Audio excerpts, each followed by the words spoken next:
you learn quickly that life is not just about how successful you are and how big of a career do you have, what big of a star you are, and how much money do you make. That's all great. I love it. Love being a star, love being rich and all that stuff. But that's not what life is all about. It's about, in the end, not how much we make, but how much we give back. And so to me, the important thing is that I give back as much as possible, contribute as much as I can, because I feel this is a responsibility of each one of us. We have to give God a lot of credit, because I don't think we would be here doing this interview if it wouldn't be for God, right? So I think that God should get a lot of credit. I was blessed by God and a lot of things that I did in my life. I was blessed to be born with parents, with a mother that gave us so much love, and the father that gave us the discipline and the strict upbringing and all that brought structure into the whole life. Well, I think the secret to success, it doesn't matter if you come from a little village in Thar or from a big town. There's one thing that you have to do, and that is you have to first of all work your ass off. And number two, you have to have a very clear vision of where you want to go. You have to be brave. You have to be tough. Have the discipline to follow through. And it is very important that you don't listen to the naysayers, because in every step of the way, when you make decisions like, I want to be a bodybuilding champion of the world, people say this is impossible, this is an American sport, it's never going to happen. When you want to go to America, they say, what's the matter with you? The fliegen da kan niet broden en vegel bemontijne. No one is going to wait there with open arms for you and blah, blah, blah. And the whole thing. So there was the naysayers there. When I wanted to be in the movies, they said you have an accent. It's never going to happen. No one ever became a leading man when you have an accent. You have a huge body. You weigh 250 pounds. You look like a monster. That doesn't work when you work with a woman that maybe weighs 100 pounds. It's all off. Your name cannot really Schwarzen, Schnitzel, whatever it is. Forget it. It's not going to happen. So the naysayers were always there, even in politics. When they ran for governor, they said, are you crazy? You're an actor. You're a businessman. You're not a politician. You should start to be a mayor first and maybe an assemblyman or senator, but not to be around for governor. So I never listened to the naysayers, because I believed what Nelson Mandela said, that, everything is always impossible until someone does it. Then all of a sudden say, oh yeah, that could be possible. So that's the way I felt. So that was very important in order to be successful, to not listen to the naysayers. I'm a big believer in there is no such thing as a self-made man. Because so many times people say that you're a self-made man, you're the perfect example of the American dream and this and that. And these are all great compliments, but the reality is, as I always say, that you can call me anything you want. You can call me Arnie, Schwarzi, Governator, Schnitzel, whatever you want to call it, but don't ever call me self-made man.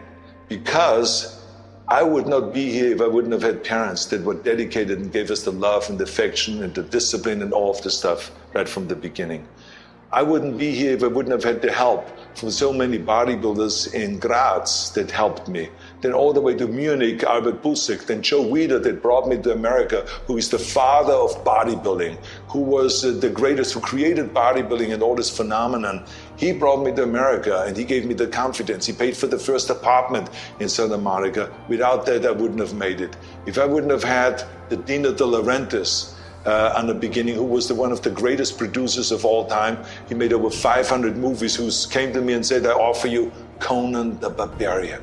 Huge movie that was the breakthrough movie for my international career. If I wouldn't have had John Milius to direct it, or Jim Cameron to say to me that I want you for Terminator, or John McTiernan to do Predator, Ivan Reitman to give me a chance to go into comedy movies. So all of these people help. So how can I say that I'm a self-made man? Including when I was governor, when I became governor of the state of California, I had 5 million people voting for me. Every one of those people that voted for me helped me to become governor. How can I say that I made myself, right? So this would be nonsense, ludicrous. So this is why I say those are the things that I think were important for me to be successful. And like I said, it doesn't matter then from what village you come from, anyway. You have to recognize that, and those are kind of the elements that make one successful. When I said that I recognized I'm not a self-made man and that I have gotten a lot of help, when you recognize that, and this is why it's important that to tell this to our young people. And this is why this was the theme of my speech at the commencement speech at the University in Houston when I got my 8th honorary doctorate degree. I talked about self-made, a man doesn't exist, and that we all get a lot of help, because that makes people then understand, okay, we get help and we are the product of help, and therefore we have the responsibility to help others in return. And this is why right away from bodybuilding on, when I worked out, I didn't just lift for myself. I wanted to lift the entire sport. I always was interested to work towards something that is bigger than me, something that is going to be around much longer than me. I'm going to be gone one day, but bodybuilding should not be gone. So this is why it was a pleasure for me and an honor for me to go into this sport, to win the world championships 13 times over, Mr. Universe, Mr. Olympia, Mr. World, Mr. International, and all of this kind of stuff. But to think always about one thing, and this is, how can I elevate the whole sport and make it a real popular sport and make it hip for the young people and for everybody to do?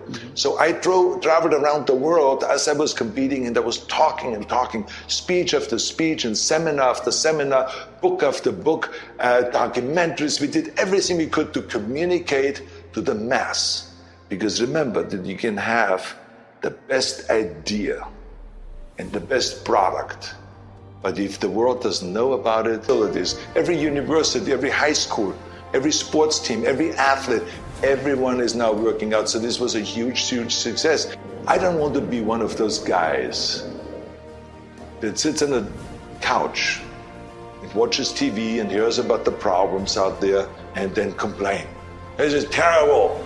They should do a better job. What is happening in America? People should get involved. What's the matter with the parents? Why can't they not take over responsibility of the... I don't want to be one of them, because that's what everyone else does, a lot of people.